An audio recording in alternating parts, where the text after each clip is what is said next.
The Hirohito surrender broadcast was an historic radio announcement delivered by Hirohito, the 124th Emperor of Japan, at noon Japan Standard Time on August 15, 1945. In this broadcast, Hirohito informed the Japanese people that their government had accepted the terms of the Potsdam Declaration, which called for the surrender of all Japanese armed forces, effectively bringing World War II to an end. On July 26, 1945, United States President Harry S. Truman, United Kingdom Prime Minister Winston Churchill, and Chairman of China Chiang Kai-shek issued the Potsdam Declaration, outlining the terms of surrender for the Emperor of Japan as agreed upon at the Potsdam Conference. The ultimatum warned that Japan would face prompt and utter destruction if it did not surrender. On August 6th and 9th, 1945, the United States dropped atomic bombs on the Japanese cities of Hiroshima and Nagasaki. 6 days after the Nagasaki bombing, the Soviet Union declared war on Japan and invaded Japanese-occupied Manchuria. Consequently, Emperor Hirohito's speech was broadcast at noon Japan Standard Time on August 15th, 1945, citing the atomic bombings as a reason for Japan's surrender. The Hirohito surrender broadcast marked the first time a Japanese emperor addressed the common people, albeit via a phonograph record.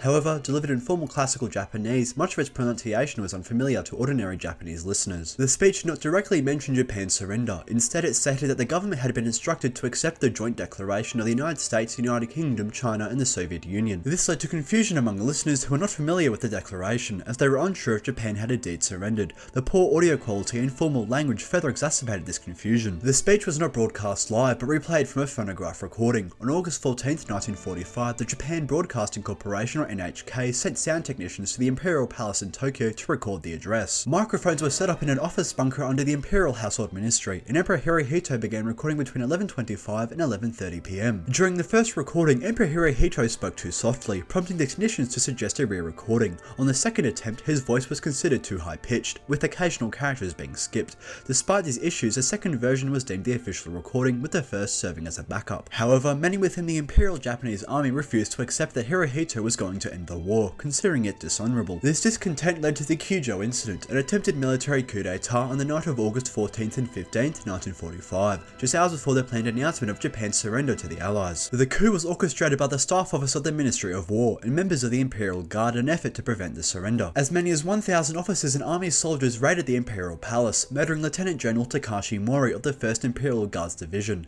They attempted to counterfeit an order permitting their occupation of the palace and sought to place Emperor Hirohito under house arrest using the 2nd Brigade Imperial Guard Infantry. However, they failed to persuade the Eastern District Army and the High Command of the Imperial Japanese Army to support their action. The rebels, confused by the palace layout, were unable to locate the recordings, which had been hidden among a pile of documents. The two phonograph recordings labelled original and copy were successfully smuggled out of the palace, the original in a liqueur box and the copy in a lunch bag. Due to their failure to convince the remaining army to oust the Imperial House of Japan, the conspirators ultimately committed suicide. On the morning of August 15th, 1945, all NHK stations announced that Emperor Hirohito would address the nation at noon. Many people wore formal attire for the occasion. Precisely at noon, an NHK announcer instructed the nation to stand for an announcement of the highest importance. The national anthem Kimi ga yo was played, followed by the Emperor's speech. Reportedly, this was the first time ordinary Japanese citizens had ever heard the voice of an emperor. 世界の体制と帝国の現状とに鑑み以上の措置をもって自局を収集せんと欲しここに終了なる汝臣民に次ぐ秦は帝国政府をして米英四蘇四国に対しその共同宣言を受諾する旨通告せしめたりそもそも帝国市民の公寧を図り万邦共栄の楽しみを共にするは構想の違反にして陳の権限を語るところ先に米英二国に宣戦せるゆえんもまた実に帝国の自尊と東亜の安定とを初期するにいで他国の主権を廃し平等ガスがごときはもとより陳が志にあらずしかるに公選戦地裁をけみし陳が一回将兵の優先陳が百両有志の冷静陳が一億収書の方向おのおの最善を尽くせるに変わらず選挙区必ずしも好転せず世界の体制また我にであらずしかのみならず敵は新たに残虐なる爆弾を使用してしけれに向こうを殺傷し、残骸の及ぶところ真にかかるべからざるに至る。しかもなお交戦を継続せんか、ついに我が民族の滅亡を将来するのみならず、ひいて人類の文明をも破却すべし。核の軍馬真何をもってか屋上の石種を欲し、高層の神殿に所詮や、これ秦が帝国政府をして共同宣言に大勢しめるに至れるゆえんなり、秦は帝国とともに終始東亜の解放に協力せる諸名法に対し遺憾の要表せざるを得ず、帝国臣民にして先人に死し、祝域に順次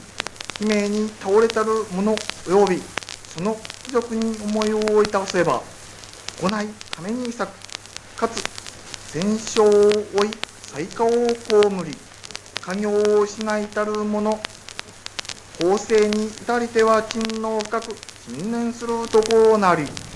思うに今後帝国の置くべき苦難はもとより尋常にあらず、汝臣民の中将も陳よくこれを知る。しかれども陳は自運の赴くところ、耐え難きを耐え、忍び難きを忍び、もって万世のために太平を開かんと欲す。陳はここに国体を保持し得て、終了なる汝臣民の適正に信し、常に汝臣民と共にあり、もしそれ上納撃するところ、乱れに時短を刺激し、あるいは同胞敗壊、互いに自玉を乱り、ために大道を誤り、真偽を世界に失うがごときは、陳最もこれを戒む。よろしく、挙国一家子孫愛たえ、固く信州の不滅を信じ、任重くして日東京を思い、総力を将来の建設に傾け、道義を厚くし、思想を固くし、誓って国体の成果を発揚し、世界の信運に遅れざらんことを期すべし。汝臣民、それよく陳が要体せよ。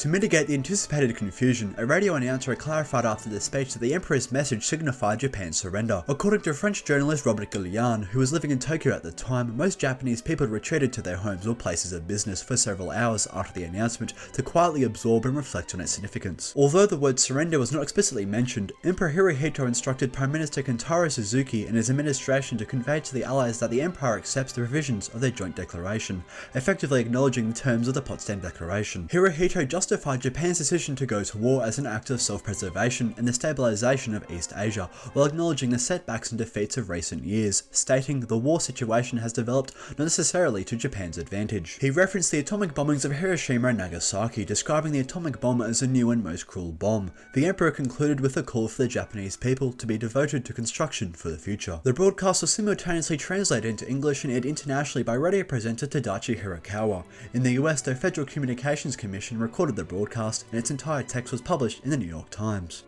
This hasn't made Jack, and always remember to never surrender unless someone drops nuclear bombs on you.